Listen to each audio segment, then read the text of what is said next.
CSPDCL यानी कि Chhattisgarh state power distribution company limited की तरफ से एक विज्ञापन जारी किया गया है। 16 दिसंबर की डेट पर दरअसल ये विज्ञापन जारी किया गया था और इसमें अप्रेंटिस ट्रेनिंग के लिए कुछ वैकेंसीज आई हैं।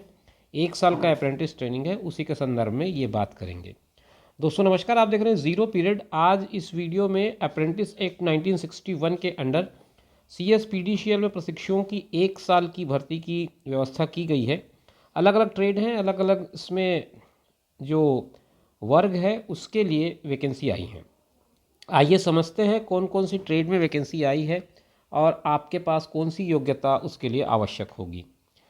सबसे पहले बात करें तो ग्रेजुएट अप्रेंटिस की।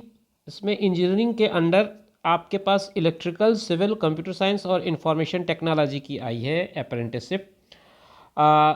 इलेक्ट्रिकल ऑब्लिक इलेक्ट्रॉनिक्स में 7 पोस्ट ऐसे हैं जो अनरिजर्व्ड हैं। 10 अनुसूचित जनजाति के, 3 अनुसूचित जाति के, 2 अन्य पिछड़ा वर्ग के, कुल मिलाकर के होते हैं 22। सिविल में 1 पद है अन्य पिछड़ा वर्ग के अंदर और कुल मिलाकर के इसमें 1 पद ही विज्ञापित किया गया है। कंप्यूटर साइंस में 1 पद है अनारक्षित और यही एकमात्र पद है। और इंफॉर्मेशन टेक्नोलॉजी में कोई पद नहीं है। इन सब के लिए मान्यता प्राप्त संस्थान या विश्वविद्यालय से संबंधित संकाय में इंजीनियरिंग या फिर टेक्नोलॉजी में स्नातक यानी कि ग्रेजुएट, कहने का मतलब आपके पास BE की डिग्री होनी चाहिए। 9,000 रुपये प्रति माह आपको इसमें शिक्षुवृत्ति, इसका मतलब स्टाइपेंड मिलेगा। तो कुल मिलाकर के 24 पद इंजीनियरिंग ट्रेड के अंदर हैं, जिसमें से 8 अनारक्षित हैं, 10 अनुसूचित जनजाति के, 3 जाति के और 3 पद ही अन्य पिछड़ा वर्ग के हैं। तो दोस्तों ये ग्रेजुएट अप्रेंटिस इंजीनियरिंग के अंडर ये जो वैकेंसीज थी वो मैंने आपको बताई। अब बात करते हैं डिप्लोमा में। तो डिप्लोमा में आपके पास इलेक्ट्रिकल ऑब्लिक इलेक्ट्रॉनिक्स इंजीनियरिंग की है, electronics oblique ECE oblique ETNT oblique EIE। इसमें हालांकि एक भी पद नहीं है, इसमें कॉलम जरूर बना हुआ है पर इसमें एक भी पद आपको नहीं दिखाया रहा है। फिर सिविल में 1 पद है लेकिन वो अनुसूचित जनजाति का है। कंप्यूटर साइंस में 1 भी पद नहीं है। इंफॉर्मेशन टेक्नोलॉजी में 1 पद अनारक्षित है।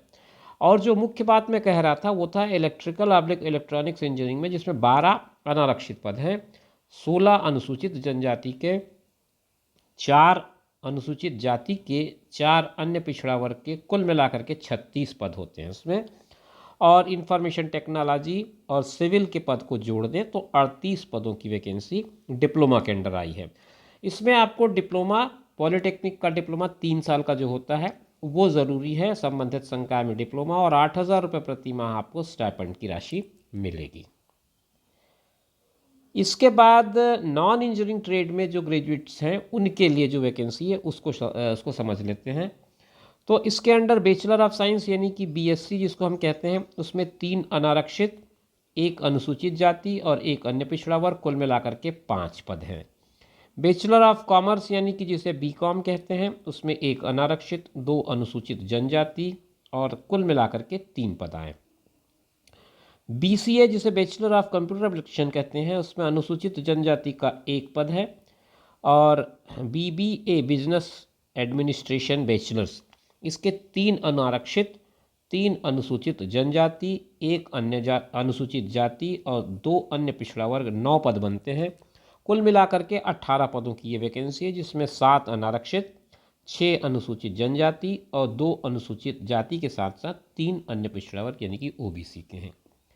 इनके लिए संबंधित विषय में आपके पास ग्रेजुएशन की डिग्री होनी ज़रूरी है, तभी आप इसमें अप्लाई कर पाएंगे। 9,000 रुपये प्रति माह आपकी इसमें स्टाइपेंड मिलने वाली है।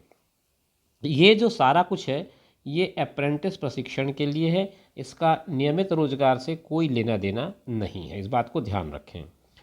चयन प्रक्रिया ये होगी कि आपके आवेदन पत्रों को अप्रेंटिस हेतु स्नातक परीक्षा में प्राप्त अंकों के आधार पर एक मेरिट लिस्ट बना दी जाएगी और 1 साल की परीक्षा अवधि के 1 साल के प्रशिक्षण के लिए आपको इसमें चयनित किया जाएगा। जिन उम्मीदवारों को कार्य का अनुभव 1 वर्ष या अधिक है या किसी अन्य संस्था में प्रशिक्षण प्राप्त कर चुके हैं वे इसके लिए एलिजिबल नहीं हैं। और इसके अलावा आपको 1-2 चीज़ें और हैं जो मैं आपको बताना चाहूँगा। एक तो ये कह रहा है कि शैक्षणिक योग्यता, परीक्षा परिणाम घोषित होने की तिथि और प्रशिक्षण आरंभ होने की तिथि, इनके बीच 1 वर्ष से कम, यानी कि 1 वर्ष का अंडर होना चाहिए, 1 साल के अंदर की बात होनी चाहिए। 10 रुपये के स्टाम्प पेपर पर तथा 3 वर्ष से कम हो तो 20 रुपये के स्टाम्प पेपर पे सेल्फ एफिडेविट देना पड़ेगा। 3 वर्ष से ज़्यादा समय अगर आपकी डिग्री का हो गया है तो फिर आप इसके लिए एलिजिबल नहीं हैं। इस बात को ध्यान रखें। पिछले 3 साल के अंदर अगर आपने ये ग्रेजुएशन की डिग्री या डिप्लोमा हासिल की है तभी आप इसके लिए एलिजिबल होंगे। इसमें आपको हॉस्टल या वाहन फैसिलिटी जो है वो आपको नहीं मिलेगी। अभ्यर्थियों को NATS में अपना रजिस्ट्रेशन पहले करना होगा, उसके बाद उस रजिस्ट्रेशन नंबर को यहाँ पर आपको फिल करना पड़ेगा। जो आवेदन पत्र इसके लिए आपको उपयोग में लाना है वो मैं इस नोटिफिकेशन के साथ PDF में दे देता हूँ, आप वहाँ से इसे डाउनलोड कर लेंगे। और इसके लिए छत्तीसगढ़ राज्य का मूल निवासी होना ज़रूरी है। ये सारे डॉक्यूमेंट्स आपको एप्लीकेशन फॉर्म के साथ लगाने पड़ेंगे, जिसमें 10वीं या 12वीं का मार्कशीट होगा, स्नातक या फिर डिप्लोमा का मार्कशीट होगा, और अगर आप कास्ट के अंडर आते हैं तो SC ST OBC जो भी है उसका एक सर्टिफिकेट लगेगा, और बोनाफाइड लगेगा, स्थानीय निवासी प्रमाण पत्र लगेगा, और NATS का जो प्रमाण पत्र है, रजिस्ट्रेशन नंबर है, वो लगेगा। ये सारी चीज़ें करके 30/12/2024 यानी कि 30 दिसंबर तक आप ये काम करके वापस भेज दें संबंधित विभाग में। डाक के द्वारा भेजें या फिर स्वयं सीधे कार्यालय में आकर के भी 3 से 5 के बीच जमा कर सकते हैं। लास्ट डेट के बाद एप्लीकेशन अगर आप भेजेंगे तो उस पर विचार नहीं किया जाएगा, बात बिल्कुल स्पष्ट है। जो सारे प्रमाण पत्र हैं उसकी छाया प्रति 36.5 इंटू 25.5 के बंद लिफाफे में, ये लिफाफे की साइज़ उन्होंने बताई है, ये पता है जिस पर आप डाक से भेज सकते हैं। मुख्य अभियंता प्रशिक्षण अनुसंधान एवं विकास, Chhattisgarh state power distribution company limited, Kota road, Gudiyari. लिफाफा किस तरह से होगा इसका एक पूरा का पूरा एक प्रारूप है, आप इस प्रारूप को फॉलो कर लें। ऐसे ही आपको लिफाफे के ऊपर सारी चीज़ों को लिखना है। लेफ़्ट साइड में क्या लिखना है, राइट साइड में क्या लिखना है, सेंटर पे क्या होगा, डाउन लेफ्ट में क्या होगा, ये सारा कुछ इसमें डिस्प्ले कर दिया गया है। ठीक सेंटर पे आप एड्रेस लिखेंगे, टॉप लेफ्ट में आप लिखेंगे NATS रजिस्ट्रेशन नंबर, कैटेगरी और year of passing. Top right में आप applied for apprentice branch percentage, और बिलो लेफ्ट में आप लिखेंगे अपना नाम और पता। ये सारी चीज़ें आपको ध्यान से करनी है और उसको भर देना है और वापस भेज देना है। अब इसका आवेदन पत्र कैसा रहेगा ये मैं आपको दिखा देता हूँ। ये आवेदन पत्र का प्रारूप है, इसमें आपको क्या क्या चीज़ें लगेंगी आप स्वयं देख सकते हैं। एक फ़ोटो लग रहा है और यहाँ पर आपको अपना ट्रेड लिखना है, फिर NATS का नंबर लिखना है, ब्रांच या ट्रेड लिखना है, फिर नाम अपना हिंदी अंग्रेज़ी में, पिता का नाम, जन्म तिथि।